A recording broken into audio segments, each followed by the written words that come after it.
నార్సింగ్ మున్సిపాలిటీలో ఏసీబీ ఆకస్మిక దాడులు లంచం తీసుకుంటూ రెడ్ హ్యాండెడ్గా పట్టుబడినట్లుగా తెలుస్తోంది. ప్లానింగ్ అధికారి అలాగే ఫ్లాట్ ఎల్ఆర్ఎస్ క్లియరెన్స్ కోసం 10 లక్షలు డిమాండ్ చేసినట్లుగా సమాచారం. తొలి విడతగా 4 లక్షలు తీసుకుంటూ ఉండగా కూడా పట్టినట్లుగా తెలుస్తోంది. పోలీసుల అదుపులో అధికారిని మణిహారిక ఉన్నట్లుగా కూడా తెలుస్తోంది. కష్టపడి చదివింది, మగవాళ్లకు ధీటుగా రాణిస్తోంది. స్థానికంగా ఆమె ఎందరికో ఆదర్శం కూడా. ఇక పడిన కష్టానికి మంచి ఉద్యోగం, సరిపడ జీతం, సొసైటీలో ఒక మంచి పేరు. మేడం వచ్చిందంటే గౌరవించే వాళ్ళు ఎందరో. కానీ ఓ చిన్న దురాశ ఆమె కలల సామ్రాజ్యాన్ని కూల్చేసింది. నిన్న మొన్నటి వరకు ఆమెను గౌరవంగా చూసిన వాళ్ళు ఇప్పుడు ఓ దోషిలా చూస్తున్నారు. ఇందుకు ఆమె చేసిన తప్పేంటి, ఎందుకు ఆమె దోషిలా చూస్తున్నారో మీకు తెలుసా?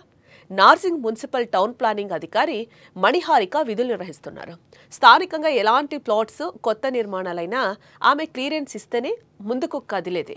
అయితే మంచిరేవుల్లో ఫ్లాట్ ఎల్ఆర్ఎస్ క్లియర్ చేసేందుకు 10 లక్షలు ఇవ్వాలని వినోద్ అనే వ్యక్తిని ఆమె డిమాండ్ చేసింది. ఈ క్రమంలో 4 లక్షలు తీసుకుంటూ ఉండగా మణిహారికను ఏసీబీ అధికారులు రెడ్ హ్యాండెడ్గా పట్టుకున్నారు. ఇదిలా ఉంటే అంతకు ముందు ఒకసారి 10 లక్షల రూపాయలు చెల్లించలేనంటూ ఆ మొత్తాన్ని విడతల వారీగా చెల్లిస్తానంటూ ఒప్పుకున్నాడు. అందులో భాగంగానే తొలుత 4 లక్షలు ఇచ్చేందుకు సెట్ చేసుకున్నాడు. అయినా వినోద్కు లంచం ఇవ్వడం ఇష్టం లేదు.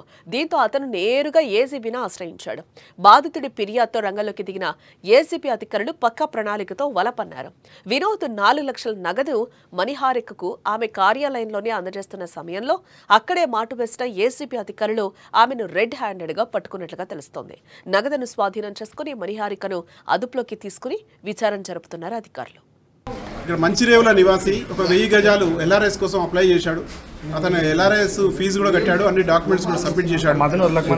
ఇక్కడ ఉన్నటువంటి టౌన్ ప్లానింగ్ ఆఫీసర్ మణిహారిక చెప్పేసి అతన్ని ఒక 5 లక్షల రూపాయలు అది విజిట్ కోసం అని చెప్పేసి విజిట్ చేశాక ఫైనల్గా ప్రొసీడింగ్స్ ఇవ్వడానికి ఒక 5 లక్షల రూపాయలు డిమాండ్ చేశారు. అతను 5 లక్షలు ఇవ్వలేనని చెప్పేసి మధ్యలో ఒకసారి వచ్చి కలిసి రిక్వెస్ట్ చేస్తే దాన్ని 4.5 లక్షలకు కుదించారు.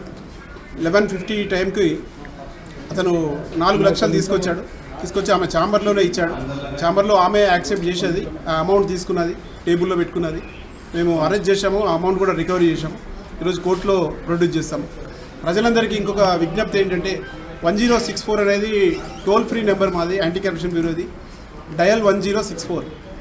ఇప్పుడు మణిహారిక టీపీఓ వారి ఇంట్లో కూడా సోదాలు చేస్తున్నాము. ఇంట్లో కూడా ఒక టీం ఉంది, సెర్చెస్ చేస్తున్నారు. ఎక్కడ సార్ ఇల్లు? ఎక్కడ సార్? Alkapur township, Begonia.